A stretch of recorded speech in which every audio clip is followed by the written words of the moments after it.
在1949年的一个炎热夏日，一场火灾在蒙大拿州的曼恩峡谷迅速蔓延。那场灾难性的大火也为风向骤变而成为了历史上的传奇。就在火势几乎显得无法控制时，火灾指挥官瓦格道奇做出了一个大胆的决定。面对飞速逼近的火焰，他点燃了一片草地，创造了一个安全区。这是一次紧急的、临时的策略改变，也是一次为了生存而必须反思的瞬间。道奇的队员们本能的逃跑，但如果他们愿意停下来，重新思考局势，并跟随道奇的反思结果，他们也许能得救。这个故事是对本书主题的完美映射。在危机时刻，重新思考您的直觉和计划，有可能挽救您的生命。这个令人回味的问题摆在您面前：您上一次改变对某个重要事物的看法是什么时候？是什么促使您做出了这样的改变呢？回顾那一刻，或许能让我们看见，在我们生活的各个层面，重新审视并思考能够带来多大的影响。亚当·格兰特不仅是华顿商学院排名第1的教授，还是一位畅销书作家。他在组织心理学领域拥有深远的影响力，这不仅来自他的学术成就，同时也源于他对现代职场和领导力的创建。格兰特的研究充满了对化解工作场所挑战和提升团队合作效能的深刻洞察。他的工作已经帮助无数组织实现了转型。而在格兰特的前几部作品中，我们可以看到他对于人类行为、动机和成功的探究。他的著作如《Originals》和《Give and Take》等，都已经在读者中产生了强烈的共鸣。他对于人类潜能的解析都指向了一个核心理念：在给予与创新之间寻求平衡。逆思维正是在这样的基础上得以构建。他不仅补充了格兰特前作的议题，还扩展了对于如何重新思考我们自身和周围世界的理解。在这本书中，他鼓励我们放下那些看似能给予我们安全感的信念和假定，并且展示当我们勇于质疑自己的时候，我们如何能够在个人层面以及更广泛的社会层面造成影响。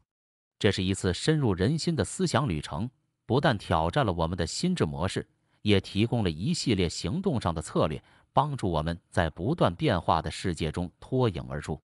接下来，读者将会了解《逆思维》这本书提供的关键教训，以及它们如何应用于生活的各个方面。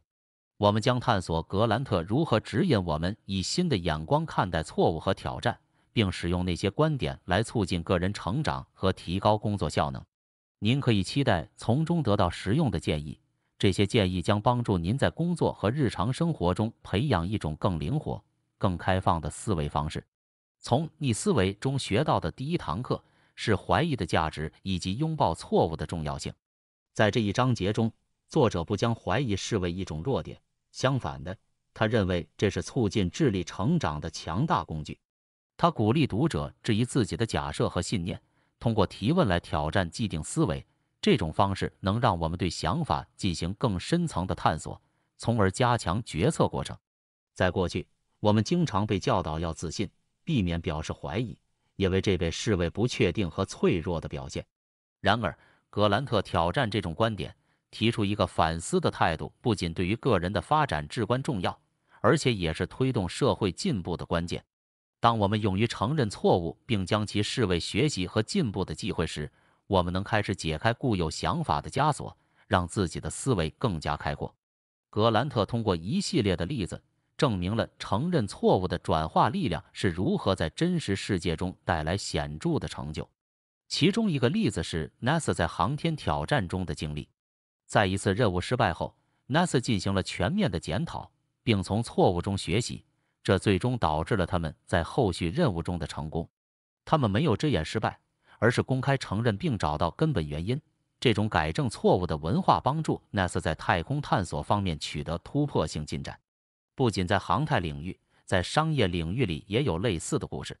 像是大公司如世界著名的一家，在市场策略失误之后，能够快速调整方向，改善产品和服务。这种从失败中学习并迅速做出反应的态度，使得宜家能在全球家居市场中保持领先地位。格兰特指出，当我们承认自己的错误并从中学习时，我们不仅能修正个人的行为，更能驱动整个组织或社会前进。这不仅仅是关于改正，更是关于向前发展的过程。实际上，这种心态转变正是创新和进步的基础，也为它促使我们不断搜索更好的解决方案，而不是满足于现状。总的来说，这堂课教导我们通过怀疑来强化我们的认知过程，这不意味着缺乏信念，而是一种对知识持续探究的动力。透过这个过程，我们能够更加透彻地理解自己和周遭的世界，这将帮助我们做出更有见地、更具有创造力的决策。在我们的学习之旅中，第2个课堂深入探讨了逆思维中的核心概念之一——培养科学家心态。亚当·格兰特将科学家心态与传教士、检察官以及政治家心态做了对比，强调了科学家心态的特点是好奇、开放以及对证据的承诺。不同于传教士心态的说服目的，检察官心态的证明他人错误，以及政治家心态的寻求认可，科学家心态推动我们对已知观点保持怀疑，鼓励不断学习和重新评估。科学家心态的培养有利于创建一种学习和重评的文化，这不仅适用于科学研究，同样也适用于个人和职业生活中的各个方面。例如，书中提到，积极寻求挑战自己观点的机会，可以帮助我们从固有思维中解脱出来，接受不确定性，将反馈视为学习工具，这些都是发展科学家心态的实用策略。格兰特还分享了有关如何在日常生活中实践科学家思维的实际方法。例如，当我们面临决策时，我们应该问自己：我的看法是基于什么证据？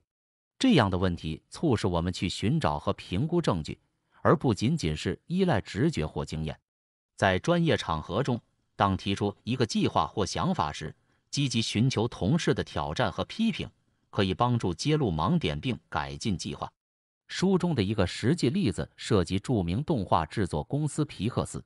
他们的成功在于创建了一个不断质疑、批评和纠正的环境，这种文化促进创意的孕育和发展。他们将每一部电影的初稿视为一个开放与改进的概念，而非完工的产品。这种准备好接受和实施反馈的态度是科学家思维方式的关键。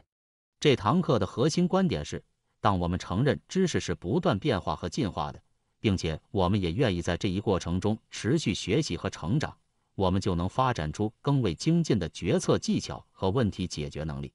透过培养科学家的思维模式，我们不仅能对当下拥有更深的理解，也为未来的创新和进步奠定了坚实的基础。继科学家心态之后，我们从书中学到的第3个课堂是关于积极倾听和智慧谦逊的重要性。这一课强调了真正聆听他人的重要性，这不仅仅是听到他人的话语，而是要从中获取新的视角，挑战既有的前设概念。作者提倡的倾听方式是为了学习，而不是为了回应或反驳。这样的聆听能让我们更好地理解他人，也可能促使我们重新思考我们的看法。书籍中有很多清晰的事例说明了倾听带来的正面影响。举个例子，企业中的一名领导在会议中真心实意地聆听下属的见解，发现了一个对公司极为重要的行销策略的盲点。透过这种开放的沟通方式，不仅解决了一个潜在的问题，也增强了团队的凝聚力。知识谦逊的概念在书中被细致地探讨，它被视为加强关系、团队合作和创建合作环境的关键。这种心态使得每个人都能在安全的环境里认错和分享新的想法。格兰特强调，当我们能够放下自己的自负，真诚地对待他人的想法时，我们建立的是一种更加包容和支持创新的文化。在专业团队中，这种文化显得尤为重要。例如，一项涉及多个部门合作的项目也为团队成员之间知识谦逊的态度而成功。每位成员互相尊重，愿意认真考虑他人的建议，即使这些建议与他们自己的想法容易相左。这种开放的沟通和尊重最终导致了思维的碰撞和创意的融汇，使项目受益。总而言之，积极倾听和知识谦逊对个人发展和团队合作的重要性是不能被忽视的。它鼓励我们对他人敞开心扉，对于新的想法保持好奇心和开放态度。这样的学习环境不仅有助于解决问题，更是推动创新和个人成长的关键动力。通过这堂课，我们学会了怎样通过真实、开放的交流去推进知识和见解的边界，构建更加强大而有凝聚力的团队和组织。在逆思维中学到的第4堂课，则是关于重新思考失败和说服艺术。这一章节鼓励读者通过建设性的视角看待失败，将其视为学习过程中不可或缺的部分，以及成长的机会，而不是应该避免的挫折。理解失败的真正含义，并且从经历中吸取教训，是我们能从这堂课中学到的。举例来说，本书中有描述一位企业家的故事。他的初创企业在第一次尝试时并不成功，但他没有将此视为失败，反而将其视为重整旗鼓的契机。经过深入分析原因，他辨识出了他的业务模型中的不足之处，并根据这些反馈进行调整。最终，他转变了策略，重新出发，并带领企业走向成功。这个故事不仅是关于坚持，更是关于如何从失误中学习，并让你的创意和专业发挥最大的影响力。至于说服艺术，在书中，格兰特介绍了有效的说服策略。这些策略不在于赢得争辩或强加观点，而是鼓励他人开放心智，重新考虑他们的立场。此策略的核心是建立在理解和尊重对方的基础上，通过提出挑战性的问题和共鸣性的说法来引导对方思考。这种方法能够有效地促使对方进行自我反省，并可能改变原本的看法。像一位医生面对那些对某个医疗程序存疑的病人，他并不是试图强迫病人接受他的建议，而是耐心解释、提供资料，并尊重病人的担忧。透过这种互动，病人感到被理解与尊重，最终愿意采纳新讯息并重新评估他们的选择。这堂课取得的主要动物是看待失败为学习的机会，能够激励我们面对挑战，并从中发现成长的途径。此外，学会如何说服他人，特别是通过促使他人重新思考自己的立场，是一种重要的交流技巧，不仅能增进个人影响力，也能在专业和个人关系中发挥积极作用。这些策略不仅能帮助我们在关键时刻取得成功，也是提升整体沟通技巧的基础。在逆思维中的第5堂课，我们谈到了持续学习和适应性的重要性。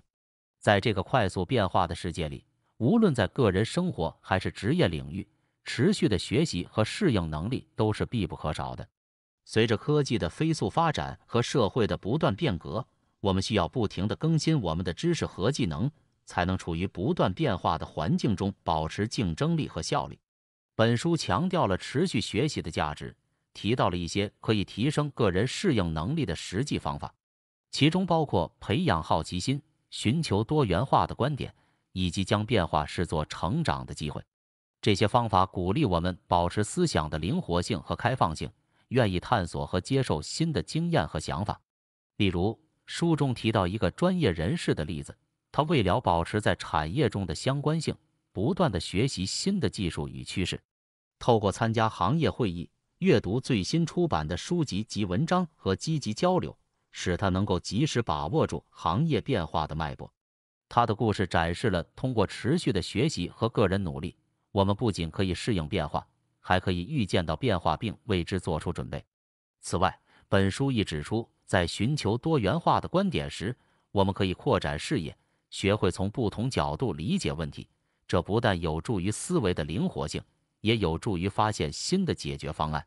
一位管理者利用这种方法，向不同部门和不同背景的员工征询意见，开放的态度让他从中获得了宝贵的见解。这些见解最终帮助团队成功地导航了一个具有挑战性的项目。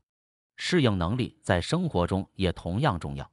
当面对个人生活中的变化，比如搬家、换工作或家庭结构的变动，抱有开放心态，积极寻找新的学习机会，能够帮助我们更快地同这些变化和新环境融合。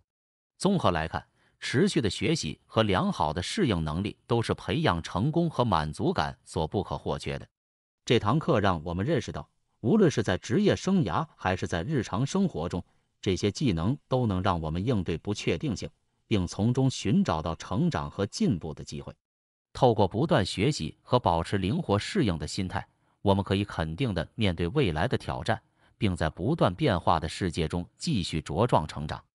结合我们在逆思维中学到的所有课程，采用重新思考的心态，对于个人和组织带来的变革性影响是深远的。这种心态不仅能够鼓励创新，更能帮助我们应对全球性挑战，推动社会进步。透过不断的学习、聆听以及适应，我们能使自己更加强大，创建更加开放和包容的工作与生活环境。作为最后的呼吁，我鼓励每一位读者去寻找生活中可以适用重新思考的领域。也许你可以从小处着手，重新评估一个日常习惯或是一个长期持有的观点，然后观察这样的改变对你的生活所产生的影响。即使是最微小的改变，也有可能启发深远的变革。勇于质疑，拥抱变化，以开放的心态不断探索，你就会发现，重新思考不仅能改善当前的状况，还能开拓未来的可能性。让我们一起踏上这条持续进步、不断极新的旅程吧。